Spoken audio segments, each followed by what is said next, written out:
Assalamualaikum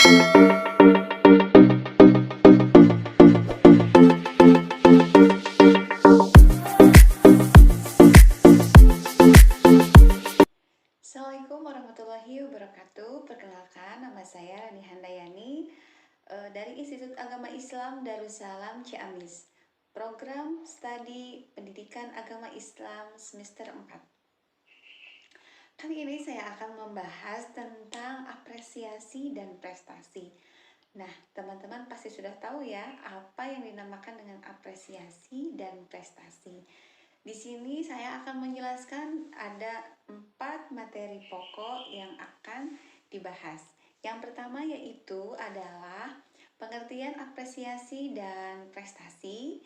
Kedua, jenis-jenis apresiasi dan prestasi. Yang ketiga adalah faktor-faktor apresiasi dan prestasi. Dan yang keempat adalah fungsi dan manfaat apresiasi dan prestasi. Nah, pembahasan yang pertama yaitu adalah pengertian apresiasi dan prestasi. Nah, teman-teman sudah tahu ya apa yang dinamakan apresiasi. Apresiasi itu adalah penghargaan bagi seseorang yang telah melakukan hal yang sangat bermanfaat ataupun yang sangat luar biasa agar mereka lebih bersemangat kembali untuk berkarya dalam bidangnya. Nah, itu adalah apresiasi. Yang kedua yaitu adalah prestasi. Nah, prestasi itu adalah keberhasilan seseorang dalam mencapai sesuatu yang disukainya ataupun dalam sesuatu mempelajari pembelajaran ataupun keterampilan yang mereka miliki. Pembahasan kedua yaitu adalah tentang jenis-jenis apresiasi dan prestasi.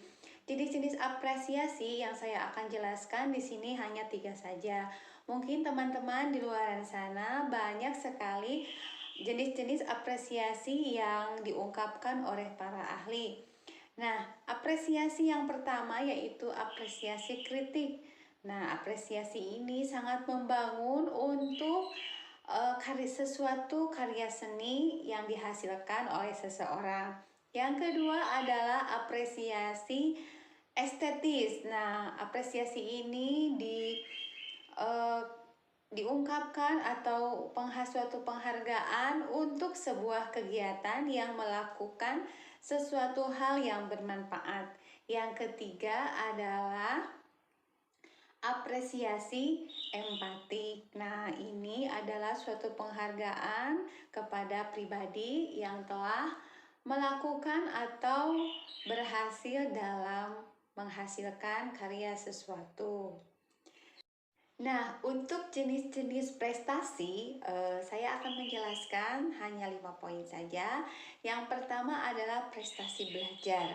Nah, ini sangat lumrah sekali di dalam belajar harus ada prestasi. Nah, setelah ada prestasi berarti semangat mereka lebih meningkat dalam belajarnya. Yang kedua adalah prestasi kerja. Nah, ini adalah seseorang yang dalam pekerjaannya menghasilkan sesuatu yang luar biasa dan beda dari yang lain. Makanya itu prestasinya pasti sangat bagus untuk meningkatkan kualitas kerjanya. Nah, yang ketiga adalah prestasi seni. Nah, teman-teman pasti sudah tahu ya, prestasi seni ini prestasi yang keberhasilan atau yang dihasilkan oleh seseorang dalam bidang seni. Nah, meskipun banyak seni-seni yang dilahirkan di Indonesia, tetapi pasti teman-teman sangat antusias kalau mempunyai prestasi dalam bidang seni karena akan lebih percaya diri untuk mengembangkan karya tersebut. Nah, yang keempat adalah prestasi olahraga. Nah, di sini adalah prestasi yang tidak semua orang lain punya, bukan dari skill IQ, tetapi dalam kemampuan dia berolahraga, dia bisa menghasilkan sesuatu menjadi prestasi. Nah, yang terakhir adalah prestasi lingkungan hidup. Nah, prestasi lingkungan hidup itu seperti penghijauan. Ketiga adalah faktor-faktor apresiasi dan prestasi. Faktor-faktor apresiasi yang pertama yaitu kemampuan dan minat, yaitu kemampuan dan minat seseorang untuk melakukan apresiasi. Yang kedua adalah sikap terbuka. Nah, kita harus memiliki sikap terbuka terhadap seseorang yang mempunyai prestasi. Berarti kita harus melakukan apresiasi kepada seseorang tersebut. Nah, yang ketiga, faktor apresiasi adalah yaitu kebiasaan.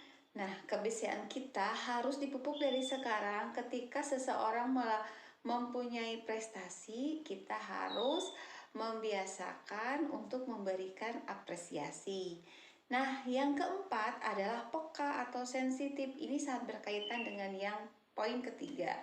Jadi kita harus peka, jangan ada sikap cuek atau tidak mau menghiraukan sesuatu, padahal seseorang itu mempunyai kelebihan. Kita harus peka dan sensitif terhadap kelebihan orang lain. Nah, yang kelima adalah kondisi pribadi. Nah, pribadi kita harus stabil untuk menghadapi seseorang yang berprestasi atau mempunyai kelebihan daripada kita. Jadi harus mempunyai kondisi pribadi yang stabil. Nah, sekarang adalah faktor-faktor prestasi. Faktor-faktor prestasi yaitu ada dua faktor.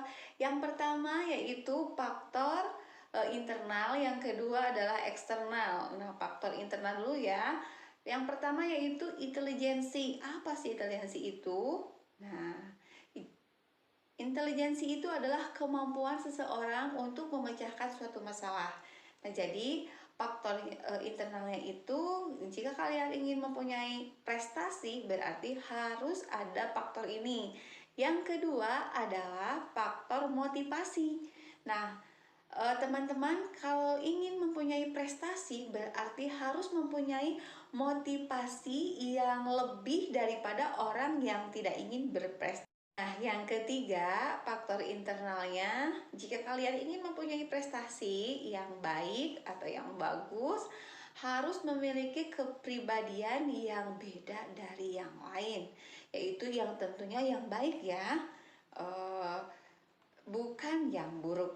Nah, kalau faktor eksternalnya ada tiga juga. Yang pertama, lingkungan rumah, lingkungan sekolah, lingkungan masyarakat. Jadi semuanya itu sangat berhubungan untuk mencapai sebuah prestasi dalam diri seseorang. Jadi teman-teman semuanya sudah tahu ya sekarang apa yang dinamakan apresiasi dan prestasi, faktor-faktornya.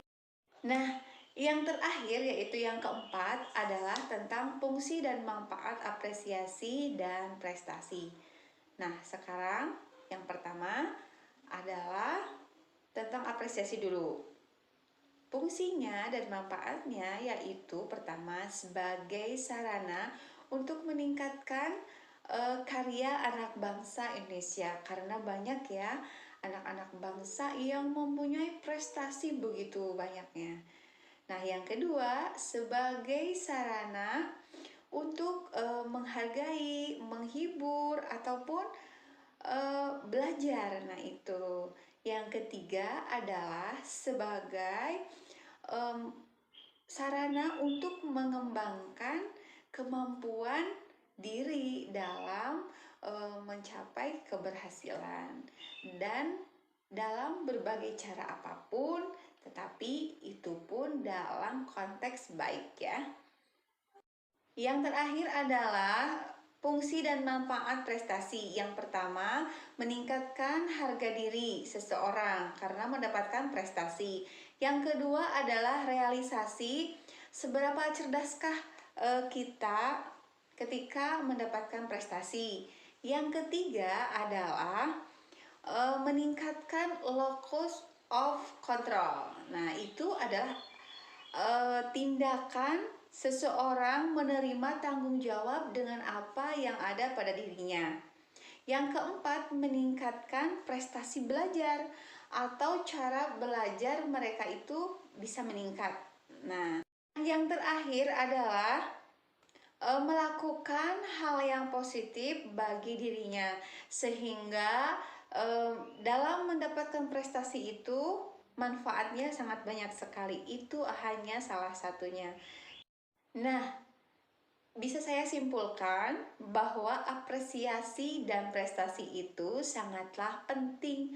Apalagi ketika kita berprestasi, pasti dalam satu sisi kecil dalam naluri hatinya ada ingin sesuatu apresiasi.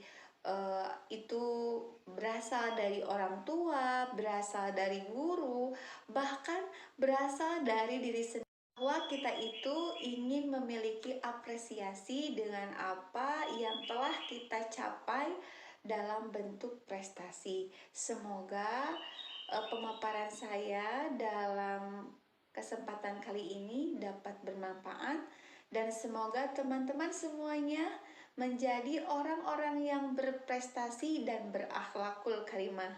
Dan untuk itu, marilah kita terbuka kepada siapapun untuk mengapresiasikan prestasi-prestasi yang dihasilkan oleh seseorang. Hasbunallahu wa ni'mal wakil. Wassalamualaikum warahmatullahi wabarakatuh.